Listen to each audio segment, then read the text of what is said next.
We're live. Welcome to another live coaching from Maui. Where are you? Did you sail this week? Was it good? I sailed. I've been on Maui now for a few weeks. You guys who follow the coaching know that. And it's been the October with the least wind I think I've ever seen. Normally, October is a pretty windy month. I would say October and April are kind of the best months for wind and waves, but it can happen even on Maui where you don't have much wind. I think we had almost 3 weeks of pretty much no wind. And that was kind of rough coming back from Europe to windsurf here and then just not having much wind. But the wind came back, and I sailed the last 2 days a lot. I even got a little hole in my hand sailing that much. Uh, and it was good. 2 days ago was really good, kind of as good as Hokipa. I don't want to say as good as it gets because it can get better, but it was good. It was really good. And yeah, I was on a 5-0. I had to do, I was like doing double, triple duty. So I had to do photos of the new Ezzy sails, figuring out some new boards, getting ready for the competition, just getting back into Maui as well. I've been off island since June. It's really been a while. It takes getting used to again, even though this is my home spot, even though this is where I'm more comfortable than anywhere else in the world. It still takes quite a bit to get used to it. I have to get into the rhythm of it, set up the gear. What's really interesting is I have some boards that I was using only in Europe that I want to use here. So I was figuring them out and setting them up and comparing them to my Maui boards. And it's interesting how I was changing them for Maui. So the same board that I was riding in Denmark, I was riding here on Maui. And the change I made is I widened the foot straps by 2 holes, 2 whole holes, which is a lot. I mean, that's an inch, 2.54 centimeters. So I pushed the front straps 2 holes forward, put the fin cluster closer together, and the mast track is about in the same spot. And I made the foot straps a lot bigger. I don't know, they just felt so tight, and they were so tight compared to my other board. And I don't know if that's a style thing or if it's I've always heard that your feet get smaller in cold water. And so that could be what's going on. Is that I was using this board in Denmark where the water's a lot colder than here, and maybe that was the issue. I'm not sure, but anyway, the straps got a lot bigger and moved them way farther apart, and that's what I had to do to get the board ready for Maui. We've got a lot of people in the chat. Hello, Dom Dom. Thank you for showing up. Hey, Steen, Rasmus, Axel, Hans. Hans had a good session. I saw he posted it in the group. Hey, Mark, Ragnar, Rich, Tomasz, Jörg, Suna, John. John is asking, how is the forecast for the Aloha Classic? It looks windy with small waves. So we'll see. We'll see. I don't know. We'll be sailing. It'll happen. I'm not sure what the waves are going to be, though. It will not be big. Hey, Max and Matt, Greg, everyone's here. Dom Dom is asking, will the Decurve 2023 be a different shape? I don't think so. From what I know, not. But I'm not sure. I just have an 88 from the 23 shape, which Cedric has used, actually. And a little bit of foreshadowing. Cedric is our guest. He's coming onto the stream. So he is a sports scientist. He's a former pro athlete.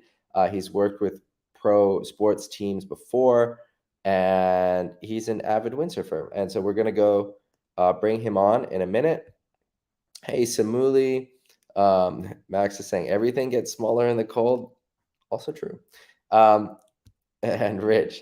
All right, so I'm gonna bring in Cedric, and we're gonna start the conversation with him. So you guys know the drill. We're gonna go through the questions that were posted in the Facebook group, but you guys can interrupt in the comments, and we can talk about anything. Hey, Dennis, welcome to the stream. Rich, happy to hear that you're going to get on the water.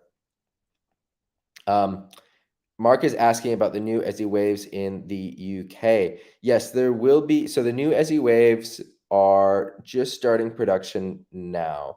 When they enter each region is up to the distributor. So there are pretty much no regions that have them now. There are a few that went to Japan. So Japan has an earlier season than other places. So Japan is kind of the only country, I think, where they're on the water. And then there are a few that were special order that are going out to the continent in Europe. The UK, you have to talk to the shop or the distributor there when they plan to bring them in. So we're just starting the production on them, so that expect them in your region sometime like just around the end of the year or early next year. Probably makes sense. But check with the local importers, because they're the ones who are making the plan for the region. Nice. Who's this on Facebook? Happy to hear you got on the water. All right, let's bring in Cedric. Hello, Hey Cedric. guys. Hey, how's it going? I'm good, mate. How are you? Yeah, good. Cool. Nice. Yeah, thanks for having me on. Yeah. So, Cedric, can you tell us a little bit about your background? Yeah. So I started out as a pro rugby player. So I moved across from Australia to Scotland when I was 19. Was there for about 7 years, and then I had a couple of years in Ireland as well. And while I was playing, I also did my undergraduate, my master's degrees in sports science and in strength and conditioning. So after finishing playing, I kind of transitioned to strength and conditioning coaching. So fitness development, physical preparation, it kind of goes by a lot of different names. Started working with Scottish rugby, went to Canada for a year to do an apprenticeship with a really well-known, renowned speed development expert, because my original background before rugby was actually track and field. I was a sprinter and then kind of phased into rugby from there. And from there, then I went back to Ireland and coached there. Got a gig in the States with in the NHL in Buffalo with ice hockey, and came down to the Dominican Republic on holiday. Met the head coach for the Great British Sailing Association, and he said they have some RSX athletes that live in Cabarete and uses this kind of like a year-round kind of training environment. And he said, "Hey, would you be interested in moving down and coaching them?" So that was actually my original link to windsurfing, and obviously Cabarete is an amazing spot for learning windsurfing and just windsurfing in general and wind sports and surfing. So that's kind of the journey, really. And then it was actually prior to moving here, I did a lot of surfing when I was younger. Learned how to kite while I was in Europe and stuff as well. Did that in the Great Lakes when I was working in the States, and learned how to windsurf when I came down here to Cabarete, and haven't really looked back since. So that's kind of a quick overview, I guess. Cool. And how old were you when you learned how to windsurf? I learned how to windsurf, so it was 2.5 years ago. So I'm 36 now, so 34 and a half. My maths isn't great, but Which yeah. is impressive, because most people learn when they're younger. I want to see in the chat. Let's type in the age that you were when you learned how to windsurf. Let's see. My impression is that it's younger, and that it's easier when you're younger. I don't know why it's easier. Do you have a sports back theory, like why it would be easier when you're 18 versus 30? Well, I mean, for starters, you're probably not as beat up, which is always helpful. But no, like obviously, if somebody's younger, especially if they start really young, you just have more kind of neural plasticity, I guess would be the expression for it. So you see it with younger kids or anybody that has young kids, how fast they pick up languages, or how fast they pick up skills and kind of progress. So that's definitely a thing. And it's also just a combination of socio-economic lifestyle kind of factors as well. Like when you get older, you've got a job, you've got less time to do stuff and all that kind of thing. So there's a lot of there's a lot of things that kind of play into it. So that would kind of be my guess, I guess. Yeah, cool. I'm seeing a lot of people in the chat. They're in their teens. I obviously started pretty young as well. So props to you. I think it's pretty admirable to take on a sport like windsurfing when you're older. I guess the two main follow-up questions I have are, one, how difficult did you find the process? And especially compared to other sports, because you've done a lot of other sports. And two, did you apply any strategies to learning that you used either as a pro athlete or training pro athletes, or that you learned in school? Yeah. So I mean, windsurfing is hard, I guess, like no matter when you start and what you do, right? Like it's just a super, super hard sport. So that was part of the reason what drew me to windsurfing is actually how difficult it is, and like kind of how much you have to apply yourself to make, the smallest kind of bits of progress. But based on what I was told by other people, like I learned pretty fast. Like I've got I kind of progressed pretty quickly to getting planing, being able to go on the waves, doing the basic maneuvers, and kind of starting to kind of like get into the more kind of advanced intermediate stuff in that sense. But I guess like coming from the background that I have, relatively athletic, obviously, know how to kind of train and kind of push myself through certain things and just kind of apply myself to the training process. Mm-hmm. And obviously living in a place like Cabarete where you can sail, pretty much every day in some shape or form, that obviously helps as well. I also feel that, I guess, having done a lot of surfing in the past and being able to kite and kind of understand, wind and how it works and how to use it and that kind of thing, that definitely helped too. But it was super, super hard work, and it continues to be super, super hard work. And it's not easy, and it doesn't get easier, I guess, is the way that I would sum it up. I've heard that windsurfing is the hardest sport or the most difficult sport. I don't know what the metric is for that. I guess like overall, like body, mind, something. Frustration. Yeah. Do you think there's any truth in that? Windsurfing's super tricky. I mean, because it's not just, you're not just battling with the elements, but you're also not battling. You're working with the elements, but you're in a very dynamic environment. But then you have something, you have the rig, and there's a lot going on with the rig. There's stuff that's going between your lower body and your upper body, and sailing itself is just technical, right? And the maneuvers that you have to do, and all the physical qualities that you need to express. There's the full range. So I think that's probably one of the things that makes it the most difficult.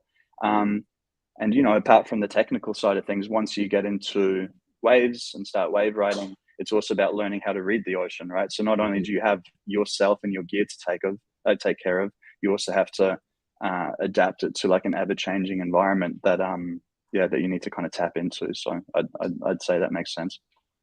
Yeah, cool.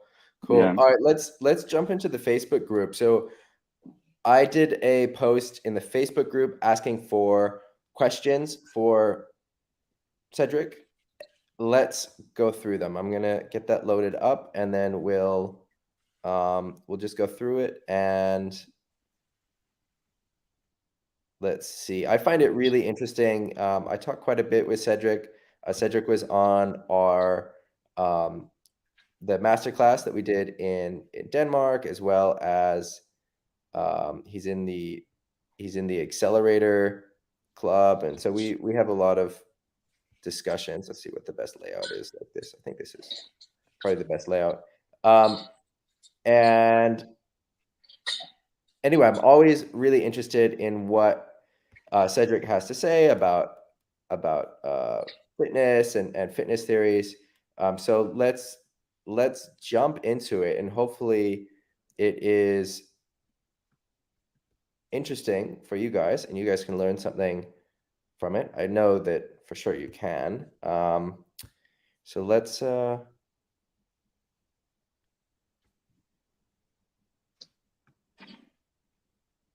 right, let's find this thread. Okay, so we're in the Facebook group. Here's the thread. And so let's just go through the comments, and then I just want to hear, I'd love your opinion on the question. And I know that for some of these, you're not going to be able to give a clear answer. And I think that that's even more interesting. I want to hear why it's not possible to give a clear answer, and then how people at home can use that information to be better educated, to make better decisions for their fitness. All right, so James says, oh, James is in the chat too. Good timing, James. James says he started windsurfing at 14. And he asks, I've been working on some high intensity and strength training routines 3 times a week and getting ready for the upcoming summer season. Have found it's been great for overall fitness. I guess one thing for me is knees. Was finding one of my knees rather tight, sore on the jibes the other day. Any good exercises which can help strengthen the joint areas that we tend to use a lot in windsurfing: knees, ankles, wrists, etc. Looking forward to watching the discussion. Okay, so Cedric, I'm going to throw it over to you. How do you approach a question like this? So, but before we're even getting into answering the question, how do you start to think about a framework for this? Yeah.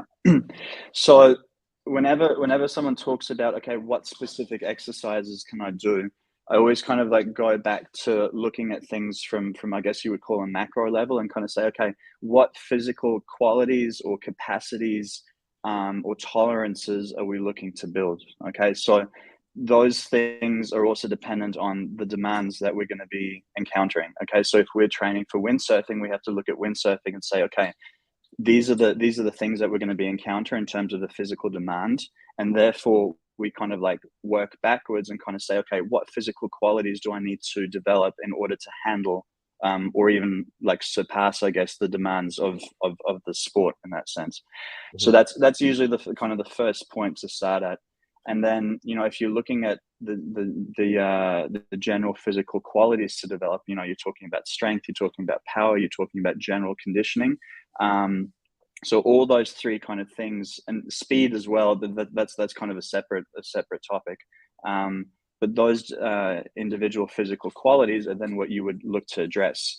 From there, you would then break that down further into what exercises do I use, when do I program them, how do I program them, how do I progress them, based on, you know, where somebody's starting from.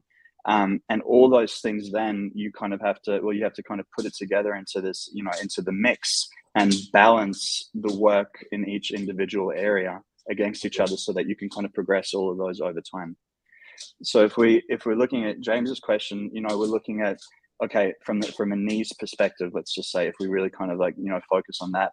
All right, what do they have to be able to do? What forces will we encounter? How do the knees have to function, and what do they have to be able to produce in order to not only produce performance, but also reduce the risk of injury and that kind of thing. So it's really about looking at the kind of main kind of physical quality pillars, doing work in each of those areas, so that you know that the tissues, the joints, the muscles, the nervous system, the tendons are optimally prepared for what they're going to be encountering during performance. So obviously exercise selection plays a role in that, because, okay, we need to choose exercises that stress the tissues in the correct manner. We need to choose the loading that produces the stimulus that we're looking for, as well as just, you know, generally conditioning the tissues, and also just, you know, the cardiovascular system and the nervous system, in order to be able to obviously withstand the demands of the sport, but then also just be healthy, right? So that we can recover from session to session and basically progress really well over a long period of time. So it's a really broad, kind of like vague answer to it, but obviously ask away and kind of dig holes in it. So what would James' next step be? James' next step, well, you know, if I'd be kind of looking at it, it would be looking at his training program and seeing, first and foremost, what is missing from those kind of main pillars.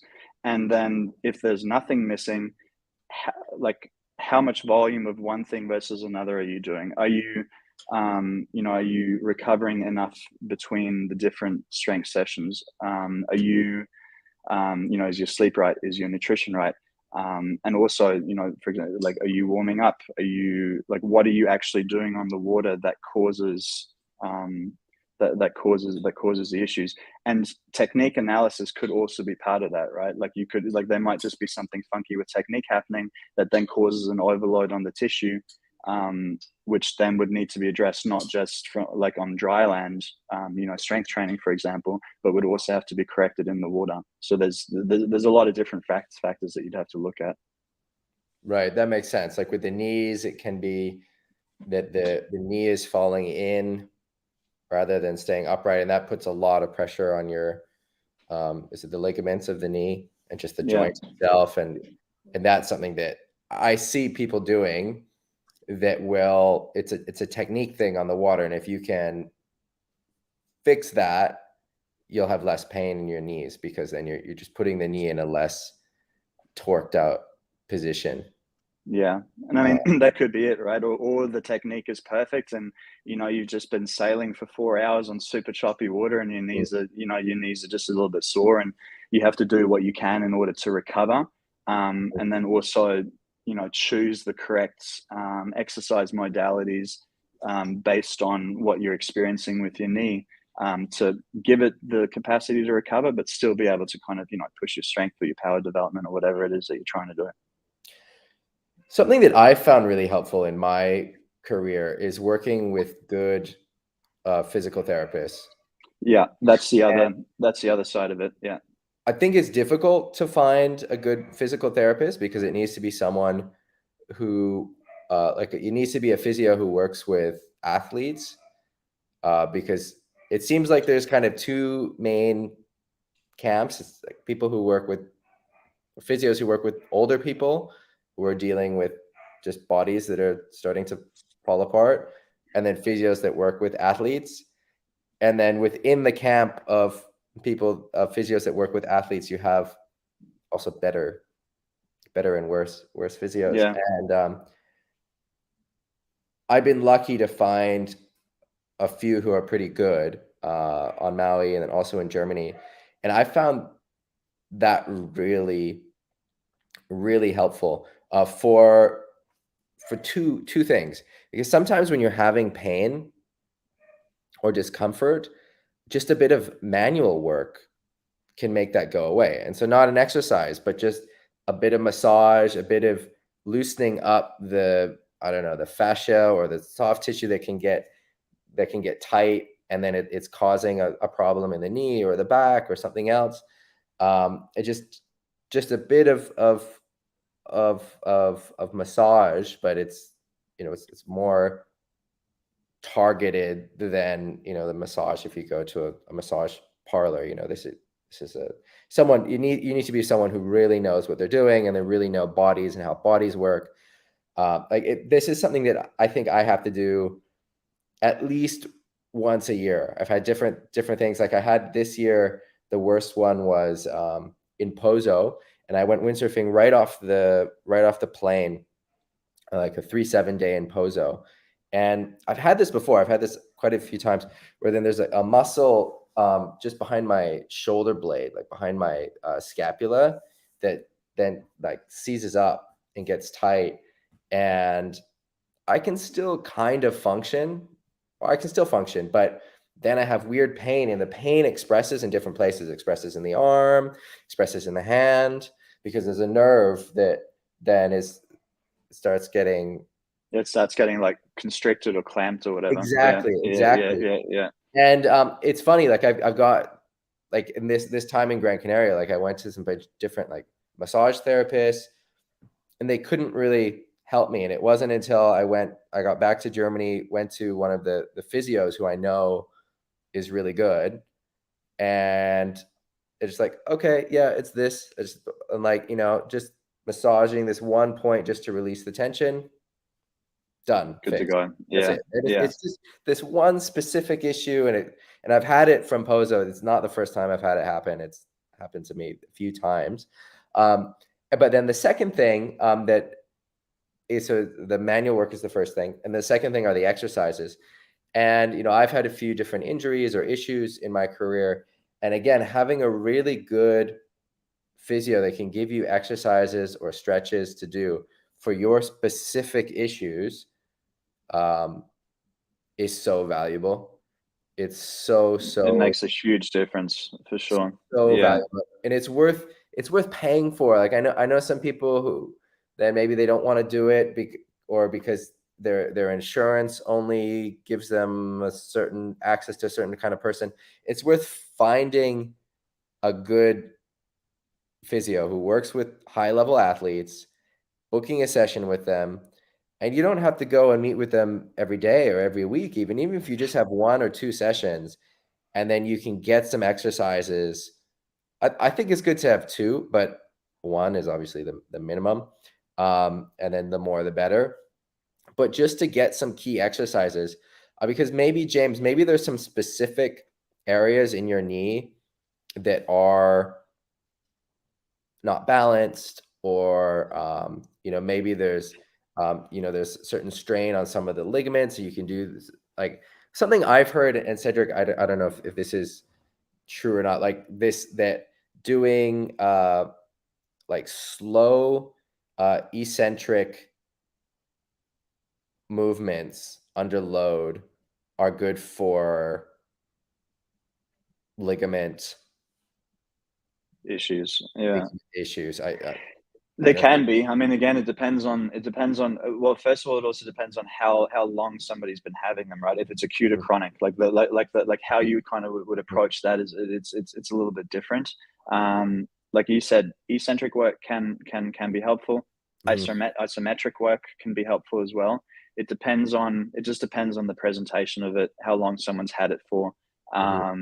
Also, the response can be quite individual. So you really have to, when I'm working with people with tendon issues or ligament issues, you really have to. It's so individual. Like you basically have to start with kind of like a rule of thumb in terms of loading and volume and all those kind of things, and you need to then just see how they react and respond. And it is very, very individual, not just from like a kind of like sets and reps and prescription or frequency prescription, but also just from the exercises that people find most beneficial. So I think a recurring theme is that it's complicated and that you can't give a specific answer. But can you give and then we're gonna skip down because there's another question that kind of follows up on this. But can you give a framework, or even more detailed than a framework, sort of a guide for what someone can do? And so I'm not talking about specific exercises, because obviously that's specific to the individual, as we've already established, but something like what does someone do? So like, okay, with like tendon and like ligament pain, or just in general with that. So what's the framework? How do they start? And so, like, just training, just okay, I want to have a general template of physical training, and how do I kind of go about piecing that together? Yeah, because I think it can be pretty overwhelming if someone hears, oh, it's individual to everyone, there isn't some specific thing that you can do. How does someone start? Yeah. Okay. So, I mean, kind of coming back to what we were talking about before about the pillars, right? So kind of like working from that top down. Obviously, the first thing is to figure out, okay, what demands am I training for? Okay, looking at the sport, seeing what's necessary, not just in terms of like outputs, but also, okay, the positions that I'm likely to encounter, and just the things that I need to be able to do, but also the things that I need to be able to repeat. All right, so that'll kind of give you a framework of the movements or the specific things that you're training for. And then if we're breaking it down, we want to be working on strength/speed. You want to be working on power. You want to be working on, I call it general fitness, general conditioning, general tissue conditioning as such, and fitness and conditioning. Aerobic conditioning also kind of fits into that silo. And then the recovery from it. And like you said, manual therapy side of things, the the self therapy side of things. There's a lot of things that people can do day to day that doesn't involve a massage therapist to help loosen things out. But we can also use exercises to like general conditioning exercises to kind of like unwind ourselves and just kind of get blood flowing and kind of get the system kind of reset after things like windsurfing. Okay, so we can get into that a little bit more. Yeah, I'd love to hear some of that. Can you go into it? That sounds super interesting. I mean, basically, what you're looking at is you're looking at movements that are obviously not like super heavily loaded. You're looking at working across all planes of movement. So you could be doing some abdominal stuff. You could be doing some medicine ball stuff. You could be doing some light body weight stuff for the legs and for the upper body. Basically, what most people would call like an active recovery session or a flushing session. You can achieve that with just really basic kind of like circuit style kind of exercise stuff, or circuit style arrangements, where you're getting blood flowing, you're getting a bit of sweat going, you're not going crazy heavy. Something like a 6 out of 10 difficulty, maybe for like half an hour, 45 minutes. That might also include some really basic kind of like mobility movements, and that in itself could be an active recovery session. So those sessions, they do provide a general kind of strengthening stimulus, but you're enhancing blood flow, you're resetting the nervous system, you're kind of unwinding all the stuff from the higher intensity work, be it strength sessions or windsurfing, with those kind of general conditioning circuits. That's how I personally kind of plant them into the program. And they also just help develop general fitness as well, so you don't have to do as much kind of cardiovascular work on the side, if that makes sense. Okay, so active recovery, so doing sort of 6 out of 10 difficulty calisthenics, general stuff. Exactly. You can use body weight, you could use really light dumbbells, you could use medicine balls, you could also mix that with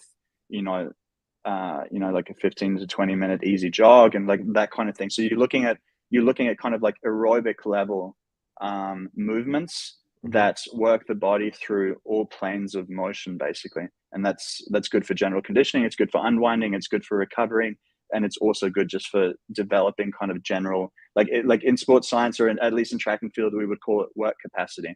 Okay, the capacity to do work and not getting fatigued from kind of general activity. Or like low level activity, I guess.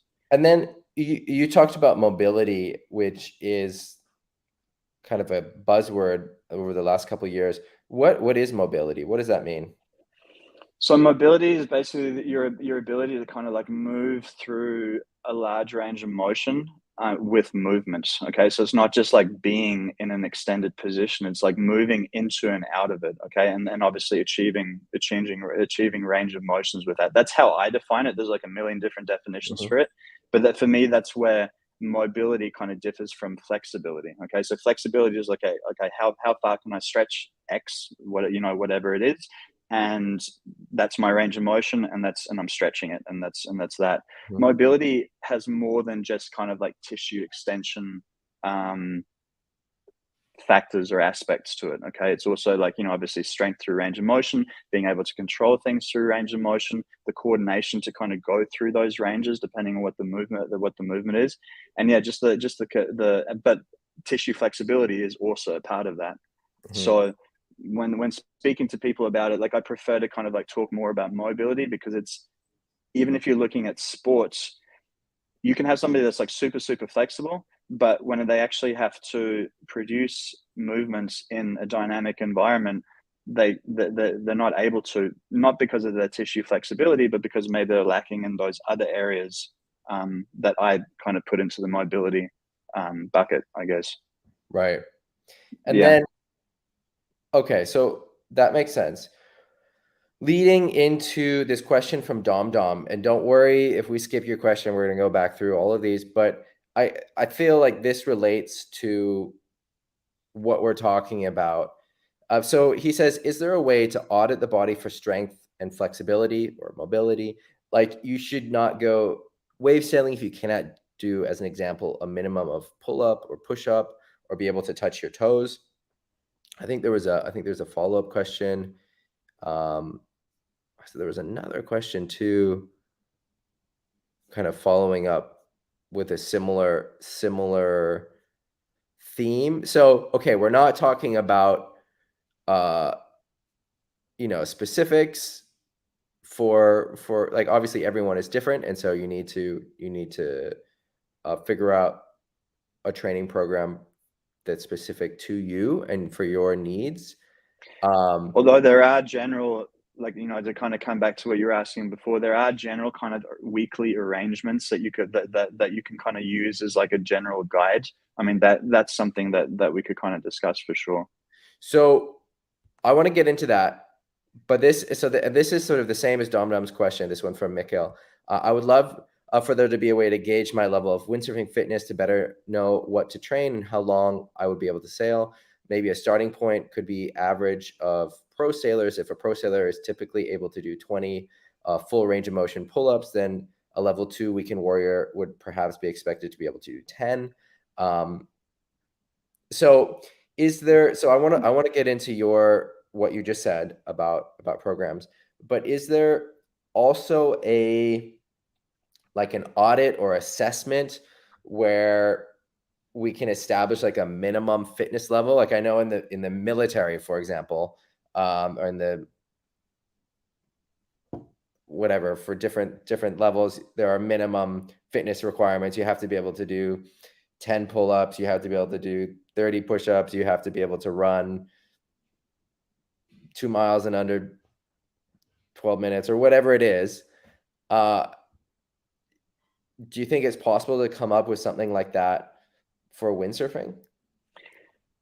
I mean, you could, but I mean, a lot of the inferences that you make from it could be relatively arbitrary, because like I would be like, you could turn it around and you could say, like, windsurfing is highly technical. I'm sure there's I mean, again, like I might be speaking out of turn, but I'm sure there's people on the tour that are weak as kittens or not very fast or whatever, but they're amazing. They're amazing windsurfers, right? Because like from a technical point of view, they're just incredible.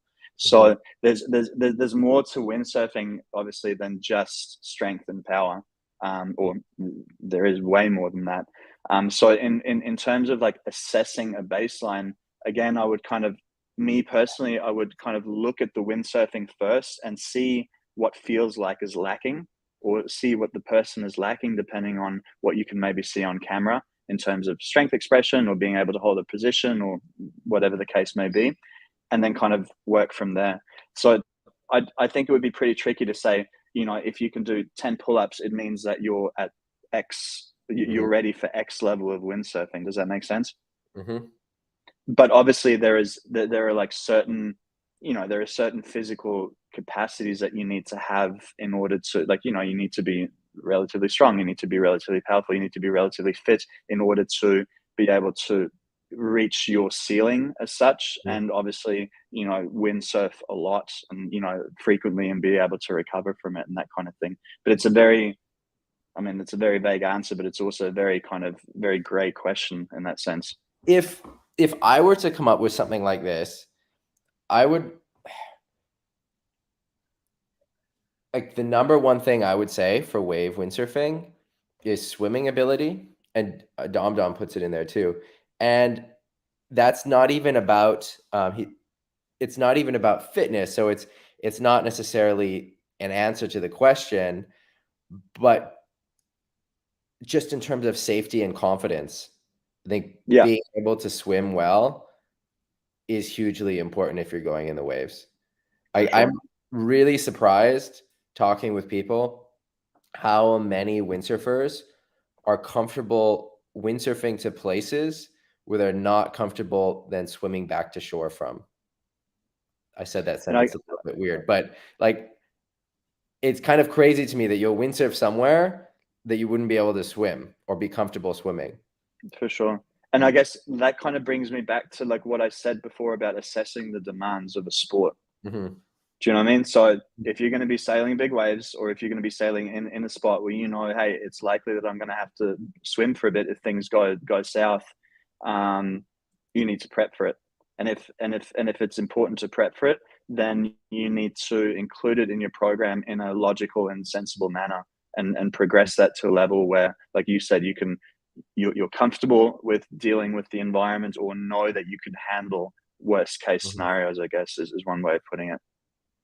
And then I think if you were to come up with some basics, I would say a certain amount of cardiovascular fitness Definitely. is important.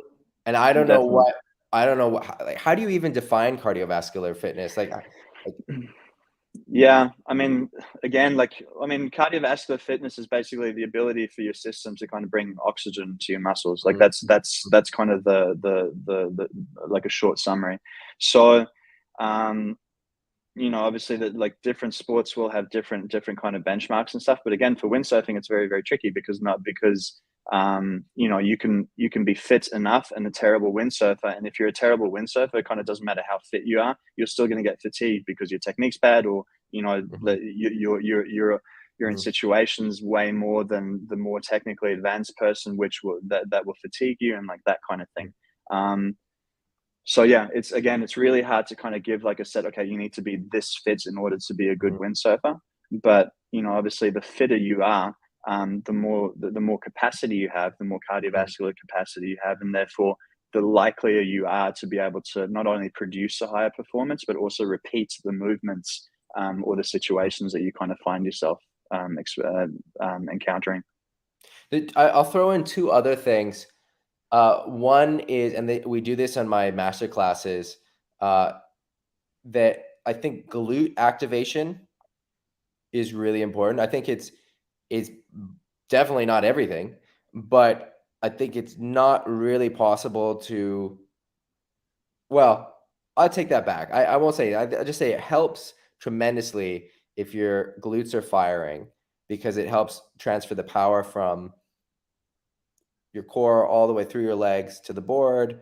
It's like such an important, like, little piece of the mechanics of your body, and that a lot of people, especially as they get older, either they don't have those muscles developed, or they don't have the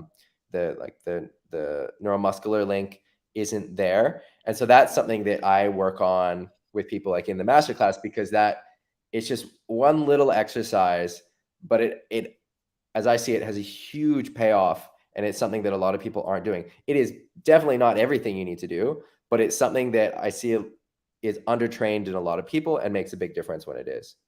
Yeah, for sure. And I mean, like a good warm up, and we've discussed this before, is like, a good warm up is super, super important. I mean, it's the amount of people that you see going into the water, not just windsurfing, like any of the water sports, that don't warm up beforehand, it's pretty frightening, I guess, would be one way of putting it. Especially if it's people that don't train regularly. Do you know what I mean? So there is the thing of, if you are training regularly, not that you can get away with no warm-up or less warm-up, but you've conditioned your tissues to handle certain things, right? If you don't train at all and you do warm-up, yes, you're going to warm up, but you may be lacking that kind of like underlying foundation once you get out in the water, in order to kind of handle what you're about to encounter. So, it's also the case of, if you're regularly training, your warm-up should basically just be like it should just be like an ignition. It shouldn't be a training session in and of itself or be teaching you anything. You're just basically, the kind of Dom said, you're doing kind of like a checks and balances check. Okay, you're seeing, okay, is this tight? Do I need to kind of warm this area up a little bit more? Is that good to go? I'm just going to get things firing so that I'm feeling kind of ready from the first second I get into the water. But that doesn't replace all that kind of previous preparation work that should be done by regular training and kind of hitting those areas. And also, like, the regular training itself is going to be what creates those neuromuscular links, right, that you're going to be able to kind of do frequently in order to kind of, like, keep your performance high. Right. So I've got a couple of thoughts going on in my head. So we've got some questions from the chat. Ragnar, Jens, Peter, we're going to get to you in a second. I want to hear, Cedric, what a good warm-up is, or how someone comes up with a warm-up. I just want to give the second point. So in addition to the glute activations, I would say if we're talking about a sort of assessment, minimum levels, audits, there's got to be something there about grip strength, like static grip strength. And so this is something that Cedric and I were talking about, because the forearms and the grip strength is one of the most like fatigued muscles in someone that doesn't get much time on the water. And there are different exercises like rolling, but the problem is that that's a very specific, well, you can explain why that's a problem, but I just want to throw in like the exercise that I found that worked for me when I'm not able to get in the water over long periods of time are static hanging.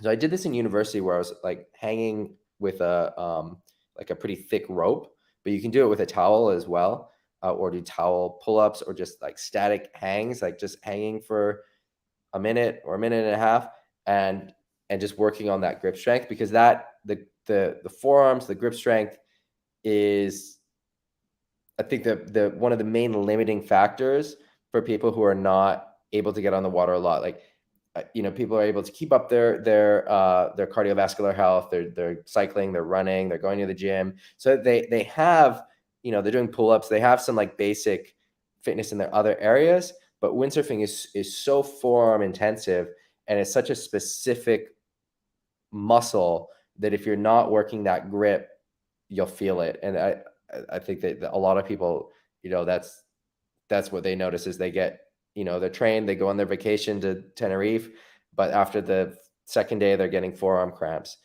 So just your thoughts on that. And then I want to move into warm-ups and how to come up with warm-ups. And then we're going to get to these questions in the chat. Cool. Okay. So we'll go with the grip strength thing first. Yeah. Okay. So, like you said, there's a lot of specific exercises that you can do, and the specific exercises aren't really a problem. It's more just a problem if like you're only doing the specific exercises and they're kind of like being used in place of kind of more higher intensity movements that might also require, aspects of that specific demand that we're talking about. In this case, holding onto the boom and grip strength.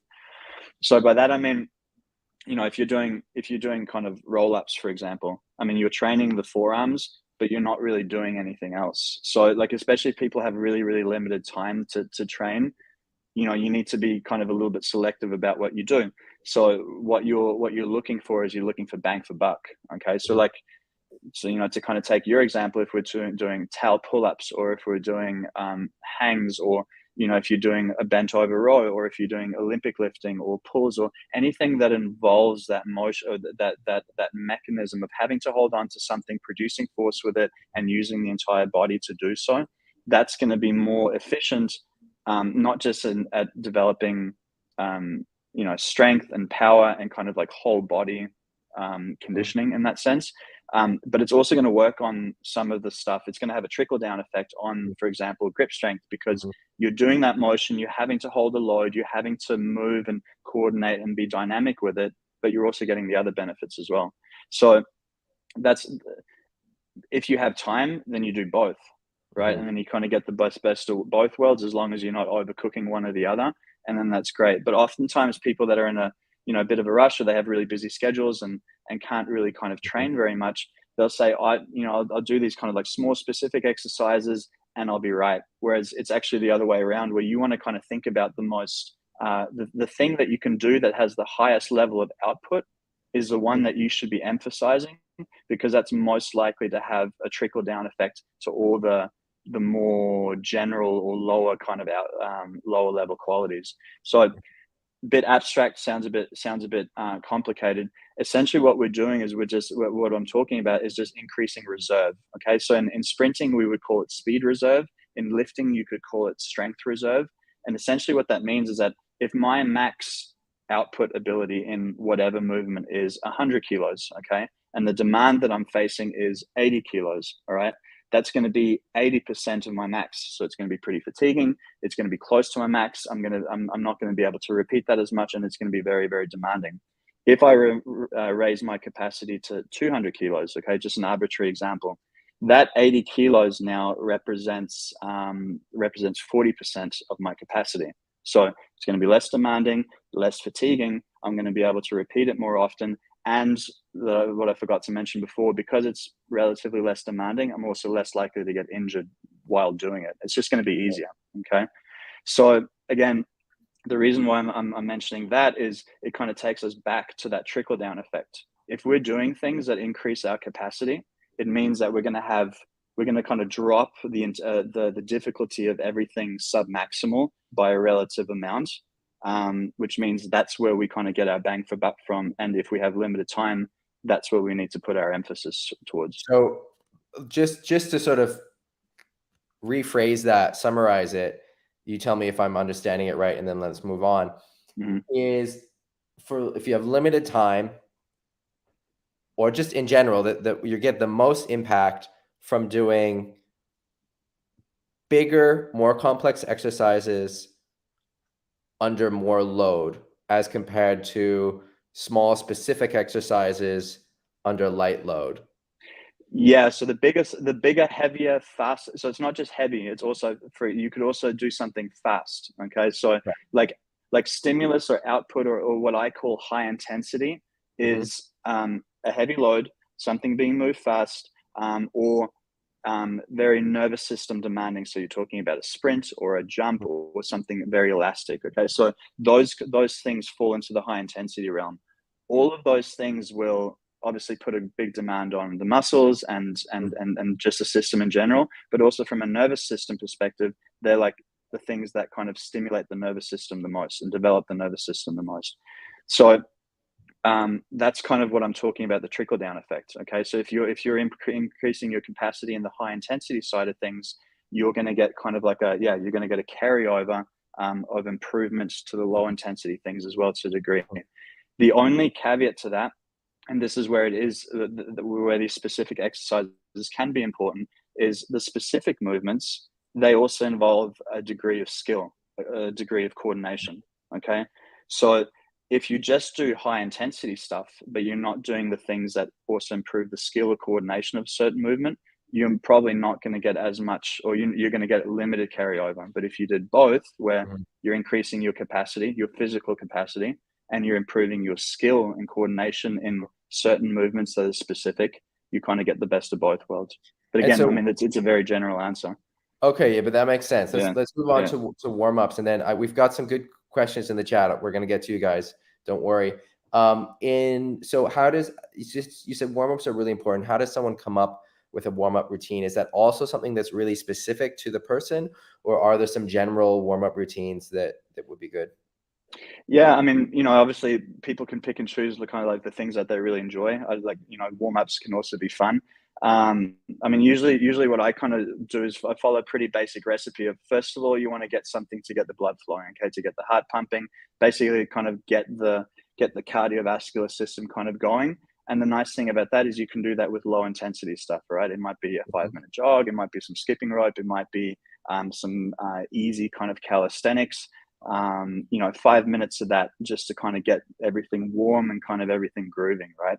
And then after that, you would kind of go more towards kind of dynamic, or I would usually go towards more dynamic mobility work. Okay, so we're working on starting to extend the tissues, and we're also starting to get through bigger range of motions, and we're doing so under a little bit of load, like with body weight, for example. And that also allows us to do those things in multiple kind of planes. Okay, so we can address the lower body, we can address the upper body, we can address the sagittal plane, so front and back, we can address the transverse plane, so rotational stuff, and also frontal plane, which is kind of side to side. Once we then have the system kind of heated, and we've put things through range of motion, we can then kind of get into like more intense stuff to really start firing up the nervous system, right? So that could be hops, that could be the speed ladders, for example, that we did in Denmark. Those could be short sprints. Those could be, kind of like jumping based exercises. So it's kind of a progression from like slow, steady to explosive, okay? And you've done so in a way that you're kind of like ramping up the body, and you're doing it progressively so that, you're not going to get injured, and that you're feeling good, and everything's kind of done in like a logical fashion. And then you finish that obviously with the specific activity, in this case, windsurfing. So that's like a general general menu, I guess, for how to warm up. So Yurko says that for him, rigging is a great warm up. Getting things down from the car can be pretty exhausting, and depending how far you have to walk. Yeah, especially in a wetsuit. Yeah. All right, so we've got this question from Jens Peter, and then we're going to move on. Ragnar's got a question as well. He says that he did some app-based training with Kai Lenny, and he started to get pain in his knee. And the doctor said it was stressed meniscus from the fast lunges and box jumps. Do you have a reaction to that? So I don't know I don't know the app. Like I know that he has an app, but I've not looked into it. The thing is, and it's like it doesn't matter who you're working with. You always need to see kind of like where somebody's at first. All right. Okay. So if somebody is completely deconditioned or hasn't done very much of a specific exercise, or in general just hasn't done a lot of training, you wouldn't throw them into the most dynamic stuff that you can do and expect things to kind of go well. Okay. So the caveat to all types of training is you need to kind of figure out where you're at. You need to figure out where you want to go. And then you need to figure out, okay, how am I going to progress safely and intelligently to that point? So if I have somebody that hasn't trained very much, sits at a desk all day, doesn't have a history of, kind of athletic movement or training or anything like that, the last thing I'm going to do is throw them into super, super dynamic exercise, which requires a lot of strength and power and coordination and kind of just general fitness ability, right? That's when you run into problems. And so it's also why a lot of people will kind of do something and they'll be like, oh, this exercise like messed me up. It might also just be that they weren't prepared to do the exercise at the load that they were doing at. So then so there's a lot of these online fitness programs that are starting to pop up. And some of them, I know we've got members in the group are like with Sarah Hauser's program. I know people are really happy with it. There's, I don't know, a bunch of other ones that have popped up. They're sort of like a training program in a box that you sign up for. How does someone use those then? Because if there isn't that assessment portion, which there isn't, if in that kind of system where it's a one-way, it's not a two-way program, how can someone use those programs? I mean, it depends on the program, right? I mean, the thing is like the ones that you mentioned, I've never seen, right? So I can't really comment on anything specific, but the one kind of, anything non-custom or non-individualized is always going to have it's always going to have not always going to have, but there's obviously going to be some things left on the table because you can't like make everyone happy with like a cookie cutter kind of thing. But the ones that are successful are usually the ones that kind of are relatively conservative with introducing the dynamic explosive stuff, and that they have like an inbuilt progression within them. Okay, so you start in terms of like skill or complexity or even kind of like tissue demand, you start relatively low, and then over time, obviously these things are then progressed to be maybe more explosive or more or faster or heavier or something like that. But apart from the individual exercises that are chosen, it's also about the prescription of sets and reps and how much loading that should be used, and like those things are equally as important. So if programs don't have those two things, so if they don't have sound kind of progression principles, and if they don't have pretty accurate and kind of and detailed kind of outline of how to load and how to choose loads if the exercise calls for it, then then that obviously leaves a pretty large room for things to go wrong. Yeah, okay, that makes sense. And I would say as well, from my own experiences, you want to be careful with programs that just get you fatigued, and you want to have a plan or some kind of framework behind the programs. Like, it was really difficult for me when I moved or started spending more time in Hamburg, moving to Hamburg in Germany, and it was just so hard for me to stay fit because on Maui, I could I was, one, on the water a lot more, just windsurfing a lot more. Two, I could go surfing if there was no wind. Three, you're just outside more, and I have different things set up. And so it was a lot harder for me in Hamburg to get used to city life and how to train in a city. And so I started, the first year there, going to CrossFits, for example. And, if that works for you, that works for you, great. But what I found is that, like, okay, these were fatiguing workouts, but there was no plan for it. And so my feeling was that, like, we do a workout that was fatiguing because I'm not used to training these certain things. And then 3 days later, I do another workout that is fatiguing because it's working different things. And then by the time I'd get back to the first one, enough time had passed that the benefits from the first workout weren't there anymore. So it was still fatiguing because it's just a lot of kind of like new things and supersets of things. And so I felt like it was fatiguing without being effective. Yeah. And like, I always kind of use the analogy that if you have a whole box of crayons and you just draw lines with single colors, they're very clear lines, right? And they're all individual colors. But if you take all the crayons and just start scribbling all around the thing, you just end up with a brown mess, right? Mm-hmm. And like, that's for me, that's kind of how, like, when it comes to training prescription, like you just said, you need to have an idea of what you're trying to develop, and mm-hmm. ultimately you want to do so in the most efficient way possible, mm-hmm. not just in terms of like time management, but also in terms of like effort, right? Because every moment that you spend training is a moment that you're not recovering. So, mm-hmm. You obviously need to give yourself something to recover from in order to make progress and push physical capacities. But at the same time, if you've got a job, if you've got a family, if you want to go windsurf, mm-hmm. and all those things, you want to be as effective and as efficient with what you do as possible, so that you have more time for the other things as well, including recovery and all that kind of stuff. So yeah, so it's a training outline that doesn't have a plan or progression principles, for me, already is lacking in some pretty important areas. Okay. Yeah.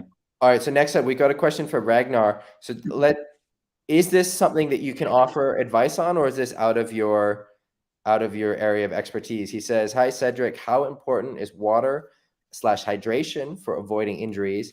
And is there any food or mineral you would recommend to avoid injuries?" Okay. So I'm not a registered dietitian. I'm not a registered nutritionist. I can kind of speak to, I'll speak generally about stuff that kind of works for me and the athletes that I work with. But it's obviously not hard and fast kind of rules in that sense. But if we look at hydration, like, that's a pretty safe one to kind of talk about. Like, at the end of the day, if you're dehydrated, then everything is down. Okay, so your ability to perform, your ability to think, so cognitive function is down. Everything in the body happens in solution.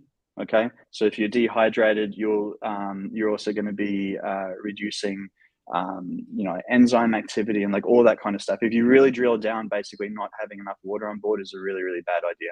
Okay, and it's definitely something that's going to limit performance. So if we look at this question, we talk about avoiding injuries. There's never a cause and effect relationship when we're talking about injury. Injury is very multifactorial. There's a lot of stuff that goes into it. But if we look at hydration, and we know that being dehydrated reduces our ability to produce power, it reduces our ability to think and to react, then we can look at a given situation and say, if I'm dehydrated in this situation, I may be more prone to injury than if I'm in this situation hydrated. So the answer is, very important for sure, but to what degree is obviously dependent on the person and the amount of dehydration and the task at hand. And then with regards to any food and mineral to avoid injuries, that's kind of that's pretty. I mean, that's a big question. What I will say, like, I can't really answer that specifically, but what I will say is that if people are very active and training and looking to push development in physical capacities, and that can include gaining muscle, that can also obviously improving strength and power and those kind of things. The number one kind of issue that I usually see with the athletes that I work with is under eating. So not getting enough calories on board in order to not only fuel performance, but also in order to recover from the outputs that they've done and stimulate either the growth of tissue or the the development of the nervous system and that kind of stuff. So that's usually, and if you're not fueling properly, you are also in theory increasing the risk of injury. So how does someone know if they're getting enough calories or not? I mean, basically, like, it kind of depends on the goal, right? If somebody's looking to gain muscle, if you're not gaining muscle, you're not eating enough calories. If your training is right, obviously, there's a whole lot of things that kind of go into gaining muscle, but calories in versus calories out is one of them for sure. Okay, so if your training is on point and you're not gaining muscle, chances are it probably has to do with food, or it has to do with sleep, or it has to do with both. That kind of thing. But apart from that, some general kind of questions that you can kind of look into is like, how fatigued are you during sessions? How fast do you recover from sessions? How are you sleeping? That also can kind of link in with kind of calorie intake. And in general, like, are you feeling energized? Are you feeling good? Are you kind of ready to kind of tackle things or not? And even though those are very subjective, they can be very, very powerful kind of gateway questions to kind of look into individual kind of lifestyle factors. So food being one of them, but obviously, sleep and things like that as well, to kind of gauge where things might need to be tweaked or improved. But if it comes down to specific nutritional advice, I would say I'd probably recommend going to a nutritionist and speaking to them about things. The Swedish Whale says that I found yoga super helpful for windsurfing. Do you do any yoga? Me personally, not. I just don't enjoy it very much. But the thing is, like, for me, if you look at what yoga does, you can, if we're talking about, again, like mobility, being able to hold positions and for a certain amount of time, depending on the style of yoga, of course. There are some general conditioning and some general mobility things that will come out of it that will improve or will help windsurfing for sure. Just for me personally, I prefer to do them in other ways or achieve them in other ways that might also give a little bit more kind of stimulus in other areas that are important for kind of athletic performance. All right, we've got a question. Let's go back through the Facebook questions. Rune says, is there a way to avoid forearm and elbow joint inflammation after long wave sailing sessions? What's your response? What's the question? Avoid it, or? Yeah, how to avoid forearm and elbow joint inflammation. So, I mean, there'll be two things. Like, if it's just an acute thing and it goes away and it keeps coming back, chances are that, like, the tissue or the tissues aren't really kind of developed to, like, handle the load that they're experiencing. So obviously, there you talk about strengthening, but it might also have to do with the tissue quality that's around. So, like, if we come back to the manual therapy side of stuff, it might just also be frequency of wave sailing. If somebody isn't prepared for a certain frequency, obviously some things can light up. There's a heap of different factors that can kind of go into that. So it'll be a combination of looking at your, maybe even technique, right? Depending on what we're talking about. It'll be a combination of looking at your technique, looking at the training that you're doing or may not be doing, looking at your recovery, and that also links into lifestyle factors and things like manual therapy as well. Okay. And then Alex asked about post-session stretches. What are your thoughts on post-session stretching? Do you do them? Do you recommend them? Who are they useful for, and what stretches? Yeah. So I definitely think it's a good idea to do a cool down. Like, the way that I kind of conceptualize it is, as soon as you finish whatever intense activity that you're doing, could also just be, normal weightlifting, but in this case, we're talking about windsurfing.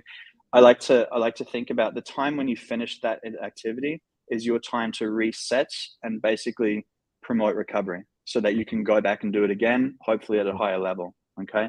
So anything that helps the body shift from we call it sympathetic activity. So which means like, you know, you're switched on, your adrenaline's going, like, you know, your nervous system is running, to parasympathetic activity, which is, it's often called rest and digest. So that's, you know, where, you know, obviously the heart rate slows down, our nervous system kind of chills out, recovery processes are favored by the body, or actually done. The faster you get into that, the better, basically, for your recovery. It means that your recovery windows are longest.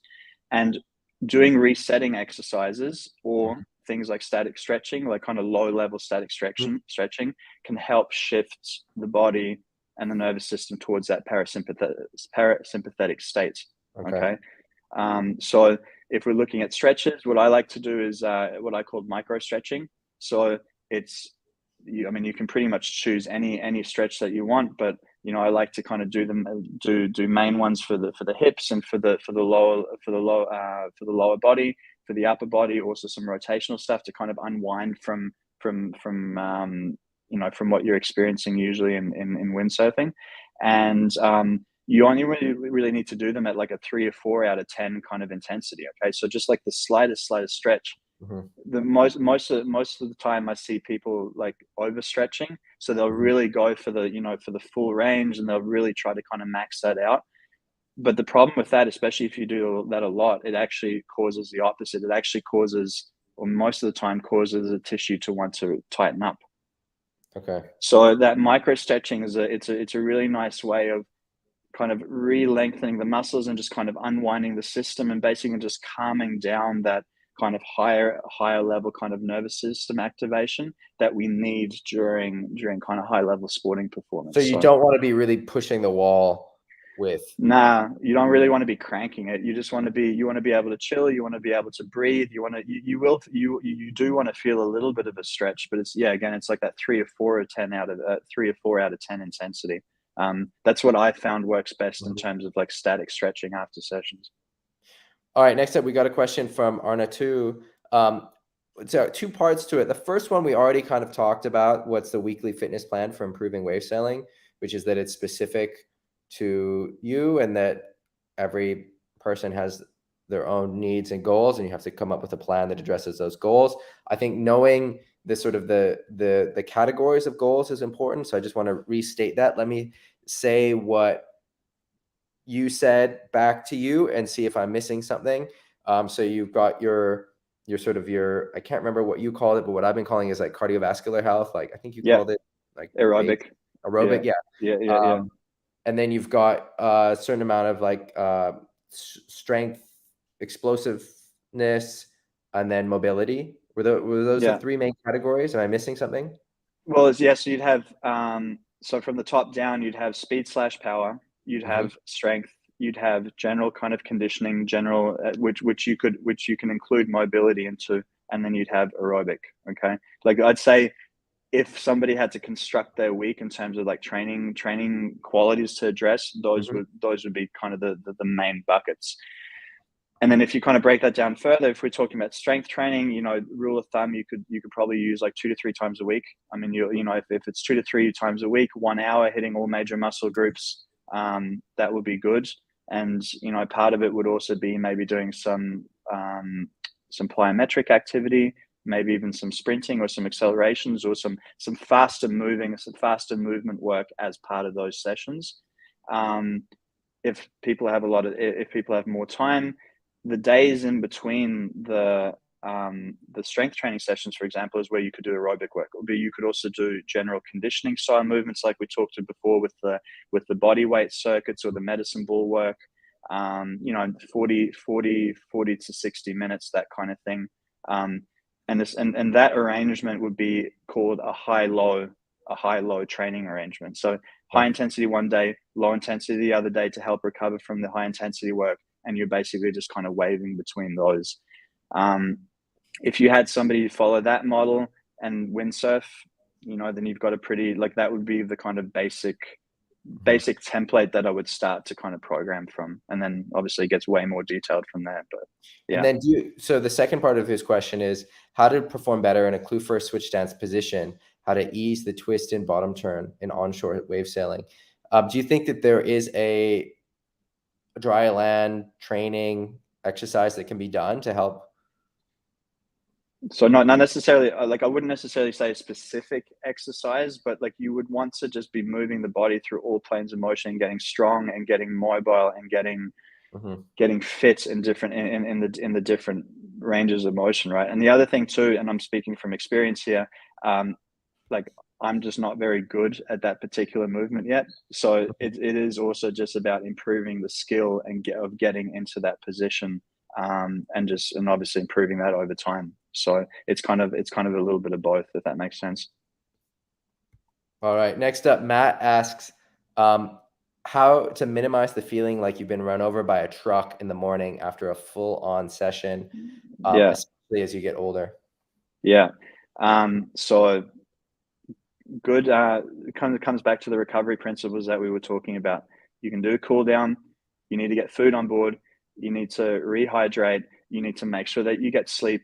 And, you know, the other thing too is like the fitter you are and not the stronger you are, but the more conditioned you are, and condition is obviously the whole spectrum that we're talking about in terms of training, the less not only the less impact in that sense the session will have on you, like you're not going to find it as demanding, but you're also going to recover faster. So if you have good levels of aerobic fitness, you will recover faster from a given high intensity bout, or, you know, windsurfing, a really heavy windsurfing session.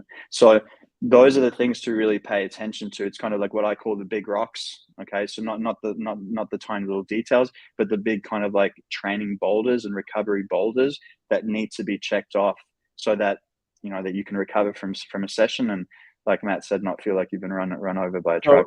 Just to kind of recap that, so there's a few things you can do beforehand, like better aerobic capacity, and then afterwards you want to get food, sleep, water, hydration, water, the deep stretching to get into the parasympathetic mode. Rasmus is saying if it's cold, to get out of your wetsuit and get warm. Exactly. Anything that promotes recovery, and there's heaps and heaps of things. But honestly, like, you know, when you have a heavy session, you have a heavy session, and you're never going to feel 100% after a heavy session of anything, really. So it's more about promoting the maximum amount of recovery that you can promote, and obviously that's also age dependent, and it's just the way it is. As you get older, these things get a little bit, you know, time, you know, processes just take longer. But it's also what you do the day before and the day after. So you need to be, you know, fueling properly the day before for your performance the next day, and then the day after the performance, you know, that's where the active recovery comes in. That's where, like, there's no such thing as kind of like a standalone event. Okay, so whenever you were talking about performance or training, or, you know, developing capacity, or recovering from performances, it's all just like a string of events that you're basically kind of putting together to kind of get the optimal outcome. So that's, so it does mean that people have to be, or that in order to get the maximum out of the training and everything like that, you need to be disciplined, right? You need to do things frequently. You need to be consistent with the things that we've talked about. All right, Pierre asks about windsurfing after a heart attack. Is that something that you can advise on, or does he need to talk with his doctor? I think speaking to the doctor first and foremost, but then what you said about, you know, speaking with the doctor, linking up with a really good physiotherapist, linking up with a good trainer, and making sure that they all talk to each other so that everyone's on the same page. And, you know, if the physiotherapist or the conditioner wants to put a plan in place, they can run it by the doctor. Everyone's on board, and everything's done kind of like in the most logical, kind of safe manner. So that's definitely something that I would recommend. Axel says, if you do your recovery right, maybe you feel like you've been run over by a taxi instead of a truck. That's an improvement. Yeah. Any little helps, right? So, all right. Max asks, how do you get lean strength? He doesn't want to gain a lot of muscle mass. How does he get stronger without gaining a lot of muscle mass? Okay, so hypertrophy or gaining muscle mass is basically kind of it's kind of created by three factors, right? You've got mechanical tension, you have the actual amount of damage to a muscle or muscle groups, and you have metabolic stress. Okay, so basically what that means is that if we're doing a huge volume of really heavy kind of, especially movements that that have a lot of kind of eccentric loading, okay, so on the way down, that you're not used to, and also that you take all your sets really close to failure, so you're always kind of maxing out. That's pretty much like the optimal soup for gaining muscle. Okay. So if you want to avoid that, basically what you're looking to do is you can still do the major exercises, but you want to do them so that there's no like massive amounts of kind of like fatigue drop off or velocity drop off during the exercises, and that you're staying well away from failing. Okay. So you might like, stop your sets at like, 3 or 4 reps in the tank kind of thing. And you would also look to, and again, this is individual, you would also look to kind of like do the lowest amount of volume that you can kind of get away with, but still be able to get stronger. So that's how you would kind of avoid gaining muscle. And in theory, if someone can do it, is only take in as many calories as they've actually burned, because calorie surplus is obviously something that kind of that helps muscle gain as well. Right. Okay. All right. That's obviously a moving target. John has 2 questions. Number 1, key fitness/strength exercises and focus areas regarding windsurfing for keyboard warriors, sedentary workers. So what is that something that you can answer or give guidance on? Yeah, I mean, like if you want to get really, really general, I mean, I would say you want to do some kind of depending on the shape that you're in, and obviously things being properly progressed, you want to do some kind of explosive activity fairly regularly. You want to do strength exercises that include something for the legs, both hinging, so like a Romanian deadlift, and kind of like a knee dominant movement. So a Romanian deadlift would be hip dominant. Knee dominant might be like a squat. You want to do a pushing exercise. You want to do a pulling exercise. And then you would want to do some kind of general conditioning, kind of general body weight, kind of trunk strengthening stuff. So that would be, I mean, that's a really basic kind of menu broken down into kind of movement patterns and dominant kind of body parts that are working. Okay. So you'd have explosive, legs, push pull, and then something like general kind of trunk development or general work capacity development. So explosive, trunk, legs, push pull. Yeah. Okay. And then his second part, I think we've already answered. He asked about stretching. We've already talked about stretching afterwards. In the chat, Samuel is asking, is climbing good for windsurfing? He's doing a lot of indoor sports climbing, and he feels like it's very similar to windsurfing. What are your thoughts? Yeah, I mean, like if you look at, the demands of climbing, and obviously you're getting a huge amount of work in the areas of kind of like grip strength, and obviously just in general, like those pulling muscles, right? It can be pretty fatiguing. So you're probably getting some aerobic development as well, depending on what you're doing. And I don't know. Yeah. So like, I'd say there's all sorts of things that can help, and all sorts of things that can work. But at the end of the day, there's only so much time that you can actually spend training, and there's only so much training that you can actually recover from. Okay. So it's more about assessing like, okay, if I want the biggest bang for my buck and I have X amount of time in the week to train, and I want to work on X, Y, and Z, what can I do, or what are the things that I can do to maximize the outcomes or the developments in those areas, and then kind of take it from there. But if somebody enjoys climbing and it ticks some of those boxes, then that's super cool. Cool. All right. Dave is asking about mobility versus flexibility, but I think we've already answered that. Yeah. T. George is asking for exercises that work the core with a focus on the lower back for older athletes who are recovering from lower back issues. Is this something you can give general exercises for, or is that something where T. George should find a sports physio and get some exercises specific to his needs? Yeah, Yeah, I would do sports physio because you're also going to have to do an assessment of the rest of the body to see, if there's imbalances or if what's tight versus what's not and that kind of thing. So, that would probably be the better way to do it. Cool. All right. Tibble is saying that he sees a lot of comments about Achilles and elbow tendons. He's torn his Achilles, and looking back, he'd recommend wearing good shoes with the right support and doing regular Achilles and calf stretches. What do you think? Do you have a response to that? In general, like tendon stuff, and I mean Achilles ruptures are pretty extreme. Again, there's a lot of factors that go into them. It's not just like a lack of flexibility, for example, but ultimately when it comes down to tendon injuries or inflammations, it's because the capacity of the tissue has been overloaded to a degree that it can't handle it anymore. Okay, right. So that obviously kind of brings us back to we need to prepare for the demands of the things that we're able to that we're going to be encountering. But sometimes we're just going to encounter things that are just overload the tissue like beyond what we can train for, or shit happens basically sometimes in certain situations.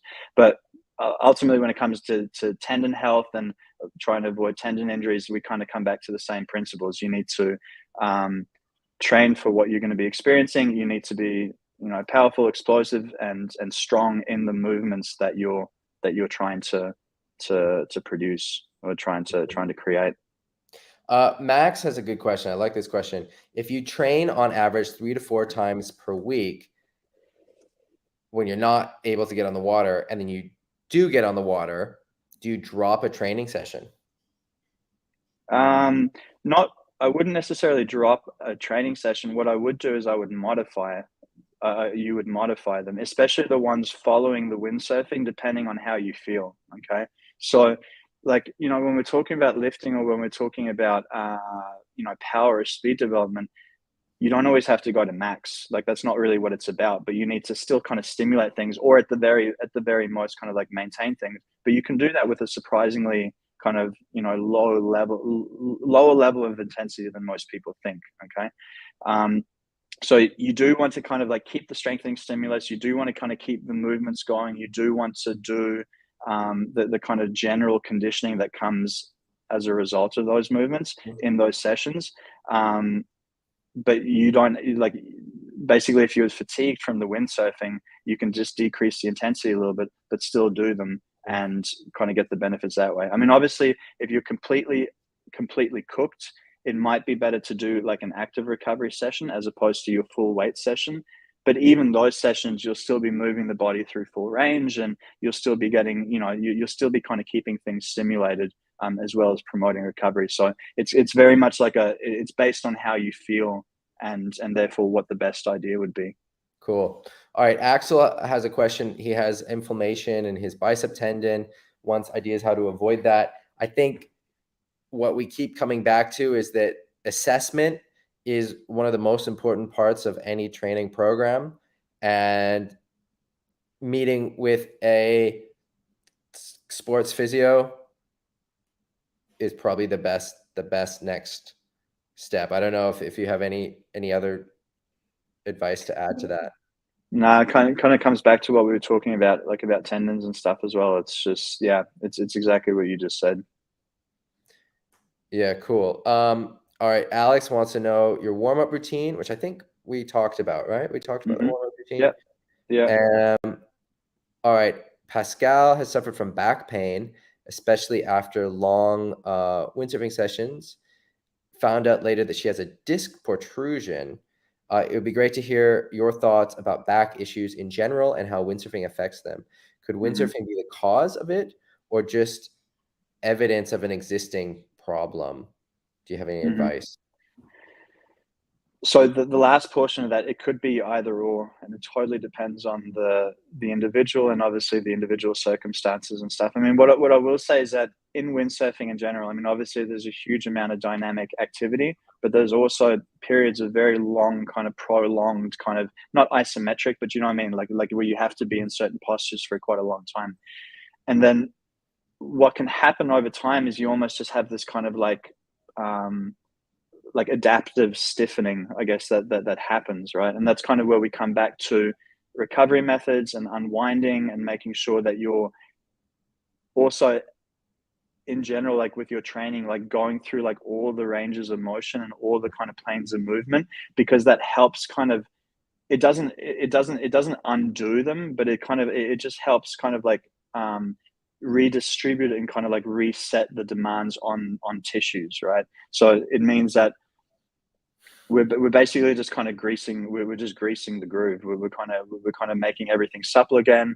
We're shutting down some things that might be a little bit overactive. We're kind of activating things that might be a little bit too shut down due to repetitive activity, and just kind of getting the system kind of like reset and kind of calibrated again in order to be able to go again, kind of thing. I think also specifically with back pain, so I don't know about disc issues, but with just pain in your back, harness lines and harnesses can make a big difference. I've had incredible back pain from using a harness, that just different harnesses, and different people need different things. Like the stiff harnesses give me back pain, so I need harnesses that are softer and not as stiff.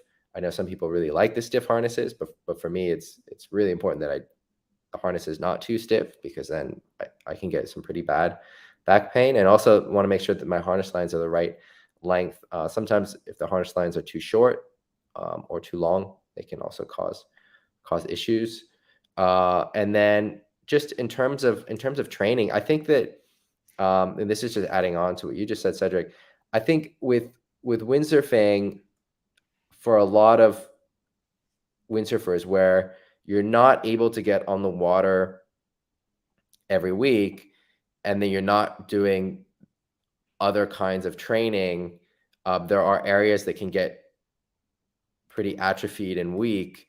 And then when you get on the water, you can injure yourself, or something can get pulled out of place. So I think it is important to take care of yourself, which goes into the next question from Mikhail. He says he's 47 and hopes to windsurf in good waves until he's 60, but getting set back by pains. At the moment, I'm looking out on the best part of the season with disc protrusion in the lower back. This was probably caused by windsurfing for 2 hours in a difficult spot after a long period of not sailing much. A couple of years ago, it was the shoulder. How can I train to maintain a level of fitness that will let me sail a couple of hours without being out of the game for months afterwards? Mm-hmm. Yeah. So it kind of comes back to that kind of generic template that I kind of gave, like with, addressing the different physical qualities. I mean, it's basically ticking all those boxes and making sure that you kind of touch on them relatively frequently throughout the week. For strength training and aerobic training and that kind of thing, we gave some guidelines. But what I will say is, if there is a specific injury, then, don't try to train, or don't see a professional. Like, don't try to train around it, and just save yourself the time and anguish of like guessing, and just go see someone to kind of help you with it. And they can kind of help you piece together what you need to do. I've said this before, and I'm going to keep saying it again. It is the best investment that you can do, or one of the best investments you can do. And so I see people avoiding going to good sports physios because they don't want to pay out of pocket. They want something the insurance can cover, or they don't want to pay for it.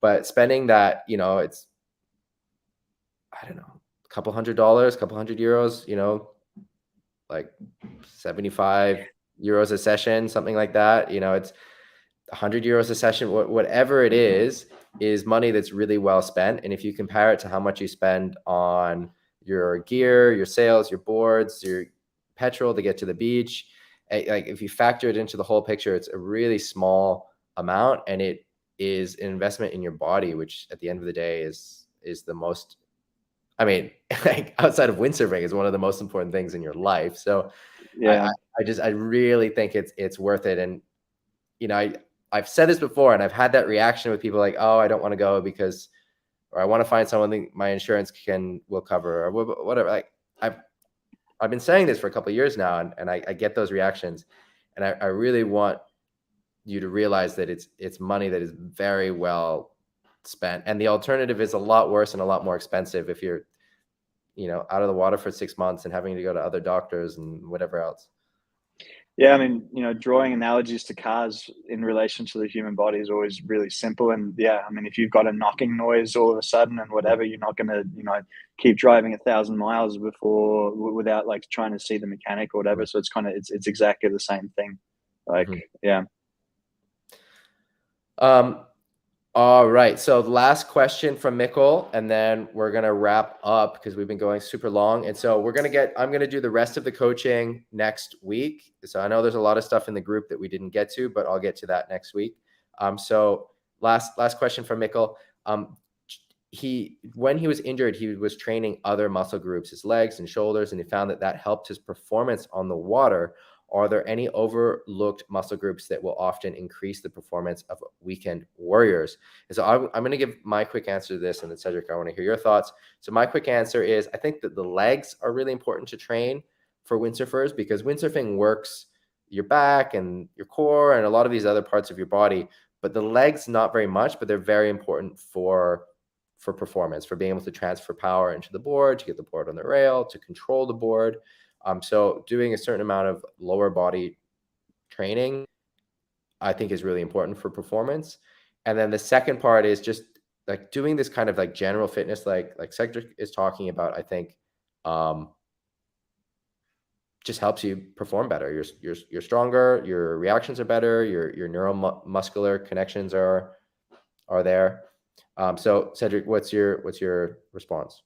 Yeah, no, that's pretty much spot on. I mean, I guess what I would add is, obviously pulling exercises, super important.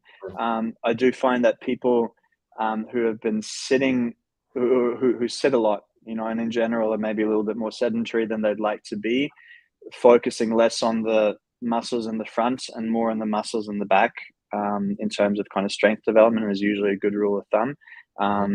And, if we're talking, like you said, legs, but we're also talking about things like hip hinging. So a Romanian deadlift, for example, or deadlifting if you can tolerate it. And then, yeah, obviously kind of, different pulling motions. That combined with the general fitness stuff that you mentioned, that would kind of be my quick and short answer for sure. Cool. All right. Thank you, Cedric, so much for joining us. That was really interesting. I'm fascinated how complicated it all is.